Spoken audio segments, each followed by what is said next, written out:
ಎಲ್ಲರಿಗೂ ನಮಸ್ಕಾರಗಳು. ಈ ಒಂದು ವಿಡಿಯೋದಲ್ಲಿ ನಾವು ಕನ್ನಡ ಸಂಧಿಗಳ ಬಗ್ಗೆ ತಿಳ್ಕೊಂತ ಹೋಗೋಣ. ಮೊನ್ನೆ ಒಂದು ವಿಡಿಯೋ ಹಾಕಿದ್ದೆ, ನೋಡಿಲ್ಲ ಅಂತ ಅಂದರೆ ನಾನು ಅದನ್ನು ಡಿಸ್ಕ್ರಿಪ್ಷನಲ್ಲಿ ಬಾಕ್ಸಲ್ಲಿ ಲಿಂಕನ್ನು ಕೊಟ್ಟಿರ್ತೀನಿ, ಹೋಗಿ ನೋಡಿ. ಕಾಂಪಿಟೇಟಿವ್ ಎಕ್ಸಾಮ್ಸ್ಗೆ ಯಾವ ಟಾಪಿಕ್ ಇಂಪಾರ್ಟೆಂಟ್ ಅನ್ನೋದನ್ನು ನಾನು ಹೇಳಿದ್ದೆ. ಅದರಲ್ಲಿ ಈಗ ಕನ್ನಡ ಸಂಧಿಗಳನ್ನು ಚೂಸ್ ಮಾಡಿಕೊಂಡು ಅದ್ರ ಬಗ್ಗೆ ಹೇಳ್ತಾ ಹೋಗ್ತೀನಿ. ಅಂದರೆ ಸಿಂಪಲ್ಲಾಗಿ ಈಸಿಯಾಗಿ ಯಾವ ಥರ ಕಂಡುಹಿಡಿಬೋದು ಸಂಧಿನ ಅನ್ನೋದನ್ನು ನಾನು ಹೇಳ್ತೀನಿ.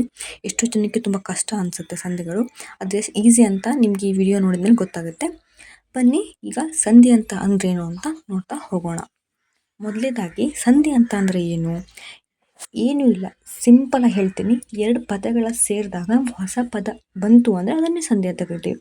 ಹೆಂಗಪ್ಪ ಅಂತ ಅಂದರೆ, ಈಗ ನೋಡಿ ಎಕ್ಸಾಂಪಲ್ ನೋಡ್ಕೊಳ್ಳಿ. ಇಲ್ಲಿ ನಾನು ಯಾವುದೇ ರೀತಿ ಪೆನ್ ಯೂಸ್ ಮಾಡ್ಕೊಂಡು ಬರ್ತಿರೋ ತೋರಿಸ್ತಾ ಇಲ್ಲ.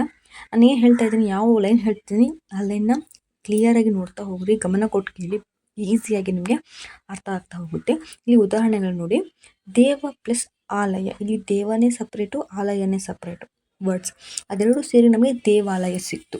ವಿದ್ಯಾ ಪ್ಲಸ್ ಅರ್ಥಿ ಸೇರಿ ವಿದ್ಯಾರ್ಥಿ ಆಯಿತು. ಗಿರಿ ಪ್ಲಸ್ ಈಶಾ ಸೇರಿ ಗಿರೀಶ ಆಯಿತು. ಈ ಥರ ಎರಡು ಪದಗಳು ಸೇರಿ ಹೊಸ ಪದ ಸಿಕ್ತು ಅಂದರೆ ಅದನ್ನು ನಾವು ಸಂಧಿ ಅಂತೇಳಿ ಕರಿತೀವಿ. ಸಂಧಿಯ ವಿಧಗಳು. ಓಕೆ, ನೆಕ್ಸ್ಟ್ ಟಾಪಿಕ್ ಏನು, ಸಂಧಿಯಲ್ಲಿ ಬರ್ತಕ್ಕಂತಹ ವಿಧಗಳು. ಸಂಧಿಯಲ್ಲಿ 3 ಏನು ಬರ್ತವೆ, ವಿಧಗಳು ಬರ್ತವೆ. ಒಂದು ಸ್ವರ ಸಂಧಿ, ವ್ಯಂಜನ ಸಂಧಿ, ವಿಸರ್ಗ ಸಂಧಿ. ಇಲ್ಲಿ ನೋಡಿ ಎಷ್ಟು ಈಸಿಯಾಗಿ ನೆನಪಿಟ್ಕೋಬೋದು ಅಂತ ಅಂದರೆ ಹೇಳ್ತೀನಿ ಕೇಳಿ. ಸ್ವರ ಸಂಧಿ, ವ್ಯಂಜನ ಸಂಧಿ. ಈಗ ಇವೆರಡರಲ್ಲಿ ನೋಡ್ತಾ ಹೋಗೋಣ. ಸ್ವರಗಳು ಯಾವ್ಯಾವು, ಫಸ್ಟ್ ಅದನ್ನ ತಲೆಯಲ್ಲಿ ಫ್ಲ್ಯಾಶ್ ಮಾಡ್ಕೊಳ್ಳಿ. ವ್ಯಂಜನಗಳು ಯಾವ್ಯಾವು, ಅವುಗಳನ್ನು ತಲೆಯಲ್ಲಿ ಫ್ಲ್ಯಾಶ್ ಮಾಡ್ಕೊಳ್ಳಿ. ಈಗ ಸ್ವರ ಸಂಧಿ ಅಂತ ಅಂದರೆ ಏನು, ಎರಡು ಸ್ವರ ಪ್ಲಸ್ ಸ್ವರ ಸೇರಿದರೆ ನಮಗೆ ಸ್ವರ ಸಂಧಿ ಸಿಗುತ್ತೆ. ಅದೇ ವ್ಯಂಜನ ಸಂಧಿ ಅಂತ ಅಂದ್ರೇನು, ವ್ಯಂಜನ ಪ್ಲಸ್ ವ್ಯಂಜನ ಸೇರಿದಾಗ ನಮಗೆ ವ್ಯಂಜನ ಸಂಧಿ ಸಿಗುತ್ತೆ. ಅಷ್ಟೇ ನೋಡಬೇಕಾಗಿರೋದು. ಈಗ ಸ್ವರ ಸಂಧಿ ಉದಾಹರಣೆಗಳು ನೋಡಿ. ದೇವ ಪ್ಲಸ್ ಆಲಯ, ಇಲ್ಲಿ ದೇವ ಮೀನ್ಸ್ ಉಚ್ಚಾರ ಬರ್ತಾ ಇದೆ, ಪ್ಲಸ್ ಆಲಯ ಅಲ್ಲಿ ಆ ಬಂತು. ದೇವ ಮತ್ತು ಆ ಸೇರಿ ನಮಗೆ ಏನು ಬಂತು, ಆ ಬಂತು. ಮೀನ್ಸ್ ಅಲ್ಲಿ ಸೇರಿರ್ತಕ್ಕಂಥದ್ದು ಬರೀ ಸ್ವರ ಅಷ್ಟೇ. ಇಲ್ಲಿ ಗಿರೀಶದಲ್ಲೂ ಅಷ್ಟೇ, ಗಿರಿ ಈ ಪ್ಲಸ್ ಈಶ ಈ ಎರಡು ಸೇರಿ ಗಿರೀಶ ಆಯಿತು. ಇಲ್ಲೂ ಅಷ್ಟೇ ಸ್ವರ ಸೇರಿದೆ. ಈ ಥರ ಸ್ವರ ಇತ್ತು ಅಂದಾಗ ನಮಗೆ ಸ್ವರ ಸಂಧಿ ಬರುತ್ತೆ. ನೆಕ್ಸ್ಟ್ ವ್ಯಂಜನ ಸಂಧಿಗೆ ಬಂದರೆ ಏನೂ ಇಲ್ಲ, ಇಲ್ಲೂ ಸೇಮ್. ಇಲ್ಲಿ ಸ್ವರ ಬರಲ್ಲ, ಬರೀ ವ್ಯಂಜನ ಬರುತ್ತೆ. ವ್ಯಂಜನ ಪ್ಲಸ್ ವ್ಯಂಜನ ನೋಡಿ. ಜಗತ್ ಪ್ಲಸ್ ಗುರು, ಜಗತ್ ತ ಬಂತು, ಪ್ಲಸ್ ಗುರು ಗ, ಮೀನ್ಸ್ ಎರಡು ಸೇರಿ ವ್ಯಂಜನ ಸೇರಿ ನಮಗೆ ಏನು ಬಂತು, ಜಗದ್ಗುರು ಅಂತ ಆಯಿತು. ಇಲ್ಲೂ ಅಷ್ಟೇ ಸತ್ ಪ್ಲಸ್ ಜನ, ಇಲ್ಲಿ ಸಜ್ಜನ. ಈ ಥರ ನಾವು ವ್ಯಂಜನ ಸಂಧಿನ ಕಂಡುಹಿಡಿಬೋದು. ಆಮೇಲೆ ವಿಸರ್ಗ ಸಂಧಿ ಅಂತ ಅಂದರೆ ಏನು, ಎರಡು ಪೂಜೆ ಅಂತ ಏನು ಕರಿತೀವಲ್ಲ ಅದು ಸೇರಿ ನಮಗೆ ಒಂದು ಏನು ಬರುತ್ತೆ, ವಿಸರ್ಗ ಸಂಧಿ ಉಂಟಾಗುತ್ತೆ. ಎಕ್ಸಾಂಪಲ್ ನೋಡಿ. ಮನಃ ಪ್ಲಸ್ ಶಾಂತಿ, ಮನಃ ಅಲ್ಲೇನಿದೆ, ಎರಡು ಪೂಜೆ ಇದೆ, ಪ್ಲಸ್ ಶಾಂತಿ ಸೇರಿ ಏನು ಬಂತು ನಮಗೆ, ಮನಃಶಾಂತಿ ಬಂತು. ತಪಃ ಅಲ್ಲಿ ಸಹ ಎರಡು ಪೂಜೆ ಬಂತು, ಪ್ಲಸ್ ಫಲ, ತಪೋಫಲ. ಈ ಥರ ಎರಡು ಪೂಜೆ ಮೀನ್ಸ್ ಈಗ ಅಹ ಅಂತ ಏನು ಹೇಳ್ತಿರಲ್ಲ ಅದು ಬಂತು ಅಂತ ಅಂದರೆ ಅದನ್ನ ವಿಸರ್ಗ ಸಂಧಿ ಅಂತ ಹೇಳ್ಬಿಟ್ಟು ಕರಿತೀವಿ. ಇದನ್ನು ಬೇಗನೆ ನೆನ್ಪಿಟ್ಕೋಬೋದು ಇದನ್ನ. ನೆಕ್ಸ್ಟ್ ಪೇಜಲ್ಲಿ ಸವರ್ಣ ದೀರ್ಘ ಸಂಧಿ ಮತ್ತು ಗುಣಸಂಧಿ ಇದೆ. ಅದಕ್ಕಿಂತ ಮುಂಚೆ ಇಷ್ಟು ತನಕ ನೋಡಿದ್ವಲ್ಲ ಏನು, ಅವು ಸಂಧಿಗಳ ವಿಧಗಳು. ಇವಾಗ ನೋಡ್ತಿರೋವೇನು ನೋಟ್ ಮಾಡ್ಕೊಳ್ಳಿ. ಈಗ ಸ್ವರ ಸಂಧಿ ಏನಿತ್ತಲ್ಲ ಅದರಲ್ಲಿ ಬರ್ತಕ್ಕಂಥ ವಿಧಗಳು ಇವು ಯಾವುವು, ಸವರ್ಣ ದೀರ್ಘ ಸಂಧಿ, ಗುಣಸಂಧಿ, ವೃದ್ಧಿ ಸಂಧಿ, ಎಣ್ ಸಂಧಿ.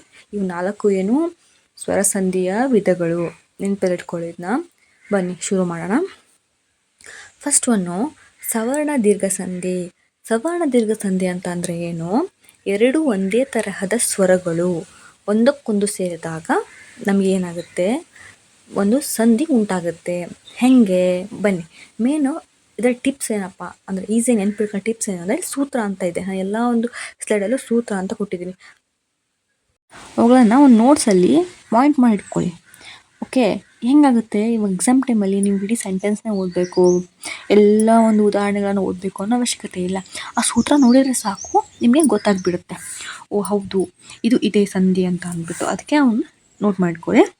ಈಗ ಸವರ್ಣ ದೀರ್ಘ ಸಂಧಿ ಸೂತ್ರ ನೋಡೋದಾದರೆ, ಈಗ ಮತ್ತು ಇತ್ತು, ಅದು ಸೇರಿ ಆ ಆಯಿತು.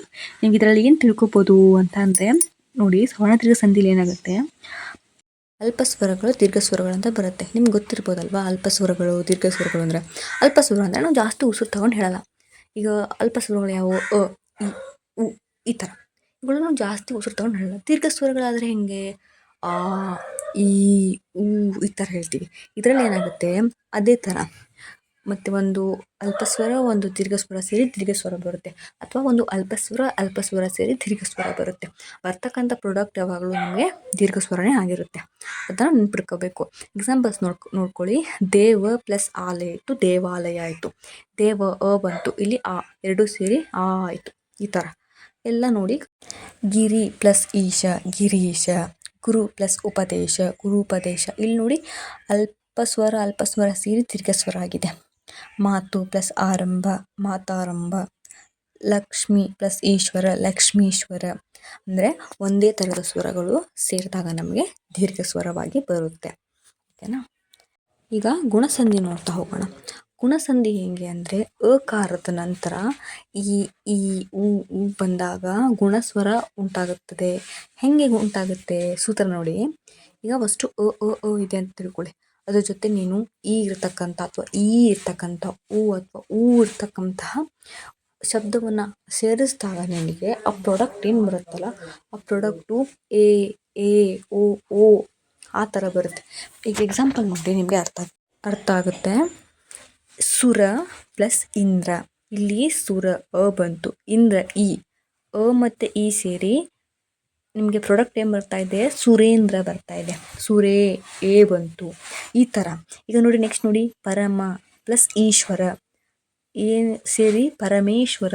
ಓಕೆನಾ. ಇಲ್ಲಿ ಈ ಏನು ಅಲ್ಪಸ್ವರ ಮತ್ತು ಈ ಅದು ದೀರ್ಘ ಸ್ವರ ಸೇರಿ ಮಹೇಶ್ವರ ಎ ಇರ್ತಕ್ಕಂತಹ ಉಚ್ಚಾರ ಇರ್ತಕ್ಕಂತಹ ಉತ್ತರ ಬರ್ತಾ ಇದೆ.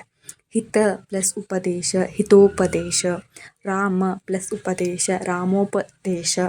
ಜಗ ಪ್ಲಸ್ ಉದ್ಧಾರ, ಜಗದೋದ್ಧಾರ. ಇಲ್ಲೂ ಅಷ್ಟೇ, ಜಗ ಪ್ಲಸ್ ಉದ್ಧಾರ ಉ, ಅಗೆ ಉ ಸೇರಿ ಓ ಜಗದೋದ್ಧಾರ ಬಂತು. ಈ ಥರ ಅಕಾರದ ನಂತರ ಈ ಉ ಬಂದಾಗ ಎ ಓ ಆಗುತ್ತೆ ಅಷ್ಟೇ. ನೆಕ್ಸ್ಟು ವೃದ್ಧಿಸಂಧಿ. ಇದ್ರ ಬಗ್ಗೆ ನೋಡ್ತಾ ಹೋಗೋಣ. ಇದರಲ್ಲಿ ಏನಾಗುತ್ತೆ ಅಂತಂದರೆ ಮೇನು ಇದಕ್ಕೆ ಮೇನು ಸೂತ್ರ ನೋಡಿ, ಬೇಗ ಅರ್ಥ ಆಗುತ್ತೆ. ಇಲ್ಲಿ ಅ ಅಥವಾ ಆ ಏನೋ ಇದೆ ಅಂತ ಅಂದ್ಕೊಳ್ಳಿ. ಅದಕ್ಕೆ ನೀವು ಎನ ಐನ ಅಥವಾ ಓನ ಅವನ ಸೇರಿಸ್ತೀರಾ ಅಂತ ತಿಳ್ಕೊಳ್ಳಿ. ಓಕೆ. ಅಂಥ ಟೈಮಲ್ಲಿ ಏನಾಗುತ್ತೆ ಅಂದರೆ ಫಸ್ಟು ನೀವು ಎ ಅಥವಾ ಐ ಸೇರಿಸಿದಾಗ ಬರ್ತಕ್ಕಂಥ ಉತ್ತರ ಏನಾಗಿರುತ್ತೆ, ಐ ಆಗಿರುತ್ತೆ. ಓಕೆನಾ. ಅದೇ ನೀವು ಹಾಗೆ ಓ ಅಥವಾ ಅವು ಸೇರಿದಾಗ ಬರ್ತಕ್ಕಂಥ ಉತ್ತರ ಅವು ಆಗಿರುತ್ತೆ. ಓಕೆ, ನೆನ್ಪಿಟ್ಕೊಳ್ಳಿ. ಎ ಐ ಬಂದಾಗ ಐ ಬರುತ್ತೆ ಪ್ರಾಡಕ್ಟು. ಅವು ಬಂದಾಗ ಪ್ರಾಡಕ್ಟು ಅವು ಬರುತ್ತೆ. ನೆನಪಿನಲ್ಲಿ ಇಟ್ಕೊಳ್ಳಿದ್ನ. ಎಕ್ಸಾಂಪಲ್ ನೋಡಿ, ನಿಮಗೆ ಅರ್ಥ ಆಗುತ್ತೆ. ಈಗ ಫಸ್ಟ್ ಒನ್ ಏನಿದೆ, ಸದಾ ಪ್ಲಸ್ ಐವ ಇದೆ. ಎರಡು ಸೇರಿದಾಗ ಸದೈವ ಆಯಿತು. ಸದಾ ಆ ಇತ್ತು ಪ್ಲಸ್ ಐವ ಐ. ಏನು ಹೇಳಿದೆ ನಾನು, ಜೊತೆ ಐ ಅಥವಾ ಎ ಸೇರಿದಾಗ ನಮಗೆ ಬರ್ತಕ್ಕಂಥ ಪ್ರಾಡಕ್ಟು ಐ ಆಗಿರುತ್ತೆ. ನೋಡಿ, ಸದೈವ ಯಥೈಚ್ಛೆ ಐ ಬಂತು. ಅದೇ ಏನಾದರೂ ಓ ಅಥವಾ ಅವು ಬಂದಾಗ ನಮ್ಮ ಬರ್ತಕ್ಕಂಥ ಪ್ರಾಡಕ್ಟು ಅವು ಆಗಿರುತ್ತೆ. ನೋಡಿ, ಮಹಾ ಪ್ಲಸ್ ಔಷಧ ಏನಾಯಿತು, ಮಹೌಷಧ ಆಯಿತು. ಪ್ರಭಾ ಪ್ಲಸ್ ಏಕ ಏನಾಯಿತು, ಪ್ರಶ್ಚೇಕ ಆಯಿತು. ಈ ಥರ ವೃದ್ಧಿ ಸಂಧಿ ಅಂದ ತಕ್ಷಣ ನಿಮಗೆ ಮೈಂಡಲ್ಲಿ ಬಂದುಬಿಡ್ಬೇಕು ಏನು, ಓಕೆ ಐ ಅವು ಬರುತ್ತೆ. ಆಮೇಲೆ ಸವರ್ಣ ದೀರ್ಘ ಸಂಧಿ ಅಂದ ತಕ್ಷಣ ಓಕೆ ಈ ಸೇರಿ ಈ ಆಗುತ್ತೆ, ಓ ಸೇರಿ ಹೂ ಆಗುತ್ತೆ, ಆ ಸೇರಿ ಆ ಆಗುತ್ತೆ. ಓಕೆ. ಗುಣಸಂಧಿ ಅಂದ ತಕ್ಷಣ ನಿಮ್ಗೆ ಏನು ಅನ್ಬೇಕು, ಗೆ ಏನಾದರೂ ನಾವು ಈ ಸೇರಿಸಿದ್ರೆ ನಮಗೆ ಬರ್ತಕ್ಕಂಥದ್ದು ಓ ಆಗಿರುತ್ತೆ. ಈ ಥರ ಮೈಂಡಲ್ಲಿ ಬಂದುಬಿಡ್ಬೇಕು ನಿಮಗೆ. ಓಕೆನಾ. ನೆಕ್ಸ್ಟು ಎಂಟು ಸಂಧಿ ನೋಡಿ. ಎಂಟು ಸಂಧಿಯಲ್ಲೂ ಏನಿಲ್ಲ, ಇದು ಸಿಂಪಲ್ಲಾಗಿ ನೀವು ಬೇಗನೆ ನೆನ್ಪಿಟ್ಕೋಬೋದು. ಹೇಗೆ ಅಂತ ಅಂದರೆ, ಈಗ ಸೂತ್ರ ನೋಡಿ. ಏನು ಇಲ್ಲಿ ಎಂಟು ಸಂಧಿಲಿ ನೀವು ಮೇನ ನೆನ್ಪಿಟ್ಕೋಬೇಕಾಗಿರೋದೇನು, ಮೊದಲು ಏನು ಬರುತ್ತೆ, ಇಲ್ಲಿ ಈ ಅಥವಾ ಹೂ ಬರುತ್ತೆ. ನೀವು ಬರ್ತಿರ್ತಕ್ಕಂಥ ಫಸ್ಟ್ನೇ ಸೆಂಟೆನ್ಸಲ್ಲೇ ಈ ಅಥವಾ ಹೂ ಬರುತ್ತೆ.